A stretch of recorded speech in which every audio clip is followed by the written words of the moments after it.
नमस्कार मित्रांनो, हे बघा, आत्ता नुकत्याच सोयाबीनच्या पेरण्या वगैरे झाल्या आणि 8-10 दिवस झाले पाऊस नाही. फक्त हवा सुटलेली, टेम्परेचरसुद्धा वाढलेले वातावरणातलं. आणि सोयाबीन आता बघा अशा माना टाका लागल्या. कधी येईल पाणी? आज सांगितलेलं आहे 16 तारखेपासून पाणी येणार आहे. त्याच्या अगोदर हळदी संदर्भात आता बऱ्याच चर्चा चालू आहेत. व हळदीचा जर डबा बघितला तुम्ही तर 20,000, 500, 600 असं चालू आहे.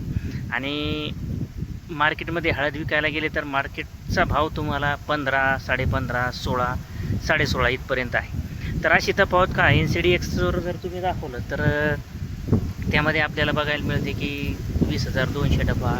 आणि मागच्या वर्षी या प्रत्येक व्यापाऱ्यानं डब्यावरच हळद घेतलेली आहे की डब्बा दाखवायचे मोबाईलवर की बघा डब्बा 14,500, 15,500 चालू आहे. आणि त्याच्या मायनसमध्ये 1,000 रुपये मायनसनं आम्ही हळद घेतो. आणि याच वेळेस काय होतं आहे, हे खरं तर ही व्यापाऱ्याची लॉबी आहे आणि शेतकरी जागरूक नाही आहे. आज बडाबडा शेतकरी जाऊन हळद विकतो आहे. तर हे एकाही शेतकऱ्यामध्ये हिंमत नाही की हे असं का होते, किंवा डब्बा 20,500, 21,000पर्यंत असताना हळद मार्केटमध्ये 16,000 का? हा प्रश्न आम्हाला पडला पाहिजे.